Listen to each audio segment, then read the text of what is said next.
Hi guys, hope everyone's well and welcome back to the Improvement Podcast. So in this episode, as I do every 10 episodes, we're going to perform a Q&A.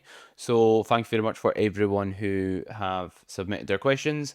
And the first question in the Q&A is going to be, do I use or recommend fitness trackers? So by fitness trackers, I assume they mean like wearable devices, like you could include like the Apple Watch, the Aura Ring, a Fitbit, a Whoop Band, and I have used a few throughout my time in the fitness industry, you could say, or just training myself. And I currently have an Apple Watch. I did have an Aura Ring, and they can give you data like what your heart rate variability is, what your sleep score is, what your resting heart rate is. So it gives you data what that can indicate your recovery, your readiness, and I really wouldn't recommend them. So, yes, it gives you data, but more data is only better if it's actionable. And I don't think what's limiting your progress or people's progress as a whole is not knowing your HRV or not knowing what your resting heart rate is, which you can do through a blood pressure monitor. It's other variables. It's other things they're not doing and nailing on a daily basis. So I personally have an Apple Watch, and I don't have it because I want to see my heart rate variability. It doesn't even give you it. I just use it for my steps and because I like the actual features that the Apple Watch include. So if you're someone who's thinking about buying an Aura Ring, buying a Whoop Band, I wouldn't say it's needed at all. And what it can be good for is see if you've added in a new supplement to help your sleep, to help your stress management. You've added in, or you've changed something regarding your sleep routine. You've changed something regarding your morning routine. You're performing saunas. You want to see if it improves your readiness to train or if it has a impact on your ability to progress in a positive or negative manner. Then it can be something you could consider. But it's a lot of money just for that. The other thing it can be good for is just like accountability tool, because if you look at the end of the week, you see your sleep's down, it gives you that kick up the bum to be like, right, I need to get that sleep average up. My sleep average isn't in a great spot, and it allows you to have a true assessment of your sleep quality. However, especially when like someone gets more advanced, you can just use your perception of how well you've slept more than anything. Like generally, if I've had a poor sleep on my Apple Watch, I'll know because I know I've not slept well.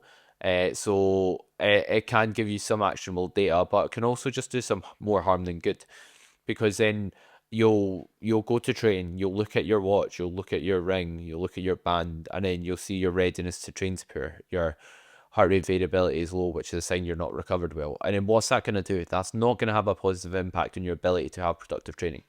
That's not going to have a positive impact on your ability to progress your lifts. It's just going to plant the seed that it's not going to go well. So there's downsides of it. And what I found as well is when I used like my Aura Ring, like it created like sleep pressure and sleep anxiety regarding it. So if like I checked my sleep, I was that concerned about like, oh, I've not slept well. And then I wanted to get like a good sleep the night after, and I was just like stressing myself out over it that my sleep actually worsened. So sometimes the data is not actionable and sometimes it's not that helpful because like regardless of what my ring or Apple Watch says, I'm still gonna try and get 9 hours in bed. I'm still gonna try and maximize everything I can do to help my sleep quality. I'm still gonna take the same supplements. So and if I get a poor night's sleep, I'm still gonna train anyway. So it doesn't really make much difference in my ability to move forward. So that's why I don't continue to wear my Aura Ring. And because I broke about three of them from carrying plates about during work because I partly personal train in person and also online coach, online coaching inquiries. See the link in my bio or in the description. Shameless plug. But yeah, I don't really recommend them for that reason. They're just not that valuable really. Because like and a good way to think about it, right, is there's more people I'm not sure about right now, but like before like the whole GLP-1 phase, things like that, there's more people like overweight and unfit than probably ever before. But we've got the most technology, we've got the most knowledge, and we've got the most data than ever before. So they don't go hand in hand. Having more knowledge and data doesn't mean having more progress, doesn't mean getting better results, if that makes sense. Because some people can get paralysis by analysis. They're asking what's the perfect wearable, the perfect training split, and they just forget what matters. Training really, really hard over a consistent period of time. And also, Someone asks, what protein intake do I generally recommend, and do I count trace sources? So with our protein intake, a lot of people recommend like 2 grams per kilogram, 1 gram per pound of body weight, which I think is like a great rule of thumb.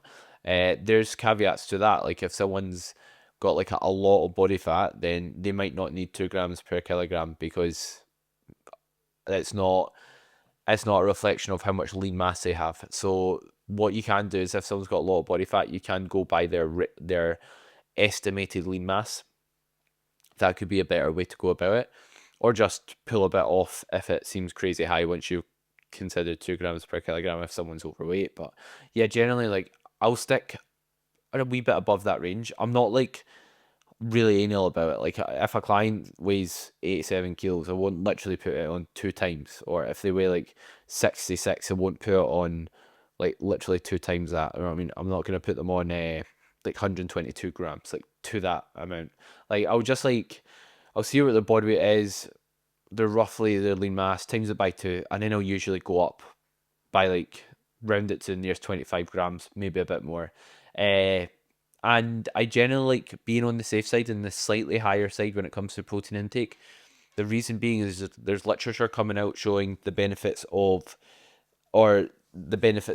protein. They don't like stop, so they don't stop as soon as you've had 150 grams or 200 grams or 2 grams per kilogram. There's not a cap that's shown. There's not like a upper limit of protein where it stops becoming beneficial. So it's a non-linear relationship. And what that basically means is it doesn't just keep going up and up. It's not a straight line, whereas the more protein you have, the more benefit you have. So you don't benefit from it in that sense. But you will still continue to benefit from it, sorry, but the benefits will just get less and less and less. So if someone's under eating protein and then going to the minimum amount, they'll get a significant benefit. If someone's on the minimum amount and they're just barely scraping by to maybe 2 grams per kilogram, a bit more, they'll get a somewhat significant benefit, but not quite as much. Then if someone goes from having enough protein to having, let's say, 2.5 grams per kilogram of body weight, they'll get more benefit, but even less. So I generally do err on the side of caution. And for example, like I'm on around about 225, 230 grams of protein a day, and my body weight is 187 pounds while I'm recording this. So if that's some inspiration for yourself. And what you can also, uh, like I said, take into considering your lean mass, there is caveats where you might not want to have as high a protein intake, like digestion worsening throughout a gaining phase, appetite being pretty low throughout a gaining phase as well, or like financial reasons. So protein's not cheap. So if someone's on a budget, they might want to go on the lower end of their protein intake instead of having it as high as possible. So that's what I'd maybe consider there. And someone also, or same question, they asked if I count trace sources of protein. So for those that aren't aware, trace sources are just sources from things like oats, rice, let's say maybe beans you could class as one, things like, what else would you get? Sourdough, for example. So basically, like protein that's not from an actual direct source. So the reason why this is important to maybe consider as well is when we have trace sources of protein, we don't get like a full amino acid profile from them. And a full amino acid profile is basically all the building blocks of protein, right? So we get all our essential amino acids and our non-essential amino acids. So the non-essential amino acids, you'll basically you don't need to have them. You can kind of create them, right? You can create them in your body through when you have protein. But essential amino acids are, as the name suggests, essential. We cannot like create them. We cannot build them up, you could say, with the unless we have it through food. So we need to consume essential amino acids through food to have the maximal benefit of protein and spike muscle protein synthesis effectively. And when it comes to things like non-complete protein sources and generally like trace sources of protein. So if things like getting your protein from rice, pea, beans, things like that, oats, you've not got a complete protein source. So you're missing all of the amino acids. So does this matter? Potentially, I don't get to why. So if someone's consuming a lot of non-complete amino acids, let's say one serving they're getting 5, the other one they're getting 2, then another one you're getting 3. Then generally, like if they have still like a good amount of protein, they might get all the amino acids from combining non-complete sources. So I think combining rice with pea protein, for example, you do get a complete source. So if you're strategic about it, then you can still get your full amino acids, the full kind of building blocks of protein through just having random sources that aren't complete proteins. But complete proteins are usually from things like dairy, animal meats, and also things like whey. But what I would recommend you do is like when I structure someone's diet in, like I'll generally go for like I'll map the protein in first. So and I'll keep that consistent. Like so I won't so to answer the question, no, I don't really count trace sources to an extent. So I'll count them in the calories. I'll still like keep it in mind in terms of daily total protein. But what I'll do is I'll like fire when I'm creating someone's like meal plan or mapping out my diet as well.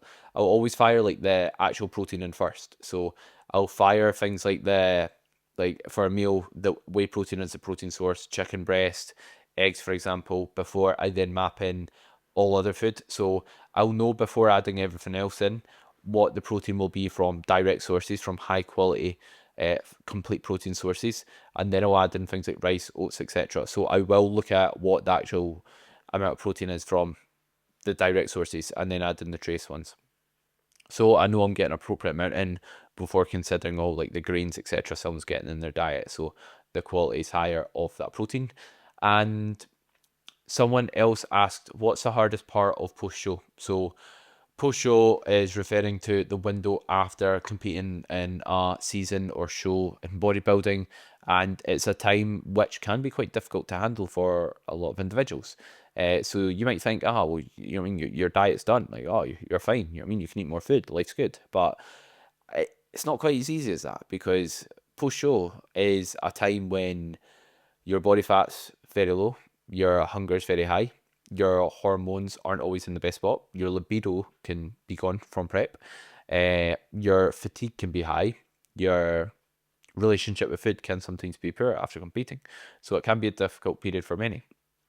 And the reason being is like when we diet to that lean level, your hormones aren't in the best spot. So it can be quite like a rough time and a difficult time mentally and physically. And some people they struggle with being detached they struggle with being attached to being post lean, to being stage condition, which can be hard to see. Oh, you've dieted down that long, and then you just see your progress gone, sort of thing. You attach yourself to being that bodybuilder, being someone who competes, and then you get a lot of attention, and then that attention goes because if you're chunky, if you're getting softer, doesn't quite look as glamorous, does it? So it can be quite a hard period. For me, I found them not too bad. So post show on both my seasons, I managed pretty well, to be fair. The hardest part was probably, and I managed, like I didn't have one point where I couldn't resist the urge to overeat. I didn't have the any time where I chose to or I went over my calories through a lack of willpower. I never done that. I never failed to adhere. But what was quite tough for me is I've always got quite a big appetite, and I was just like the endless hunger. Like for months after, I was starving. Like I remember like come up to Christmas, I was still hungry.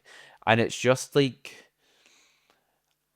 it's just inconvenient. You know what I mean? Like I want to. It's good going out to eat and not worrying about getting the most filling option, or like if I'm eating my diet, making things as filling as possible, or not worrying about having the perfect meal timing so I'm not starving, not counting down how long it is till my next meal.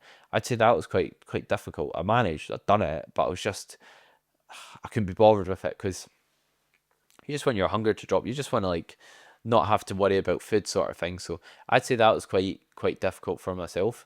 And yeah, post show like it's a period where it is difficult. There's things like that will occur, but the best thing to do is just stay consistent, uh, and treat post show if someone's competing or planning competing, or you're just finishing a diet. This will still apply. Treat your diet or treat post diet or treat post show just like you would treat competing itself, or just like you'd treat the diet itself. So treat them the same. So what I mean by that is a lot of people in the diet, they'll be really consistent, they'll know their variables. They'll get to their gaining phases and then like their routine will slip, their meal timing slip, their training consistency slips, their efforts out the window. Their sleep wake time's not as consistent. So they've nailed their variables, they've ticked all these boxes that will lead to like a successful diet, and they'll be locked in, and then they'll get to a gaining phase and they'll let those standards slip. They'll let their standards drop. So instead, keep those standards high, just treat it like your diet. So if you want to maximize your gaining phase, just do what you do when you're dieting, eat a bit more food, do a bit more work in the gym, and then gradually take your body weight up over a long period of time. Simple as that. Like, don't take your foot off the gas. A thing I like to say to my clients is when you are like finishing a diet and you've got that sense of urgency, you're dialed in, you're more consistent than ever, then instead of like taking the foot off the gas, just change direction. You know what I mean? Same pace, same speed, just in a different direction. And that's how you build muscle. Do that for a long period of time. And what I found is after my contest preps, I just got that a little bit more dialed in with my routine, with my consistency. And what I tried to do is just take that into my gaining phases and just do the same on more food. Like I don't go to bed super late. You know what I mean? I go to bed at the same time. You can count on one hand. I can't actually think. I don't. Yeah, I've probably been up past like 10 o'clock, unless like I couldn't sleep for whatever reason. But I've been in bed for 10 o'clock like every night, bar maybe 5 this year, sort of thing. So I've been I don't mess with things like my sleep, and not to blow smoke up my arse, but I feel like that's what helps me to continue making progress and continue to improve year after year. And someone has asked, who's my bodybuilding idols? So I wouldn't say I've got someone I'm like, oh, I absolutely obsess over, really look up to, and it's changed a bit throughout my time bodybuilding. Someone who was very motivational, or not motivational, who was like quite a good inspiration is John Meadows. So John Meadows is sadly passed away now, but he was someone who was very admirable in the fitness industry. He had a lot of time for other people. He was respectful. He was a family man. He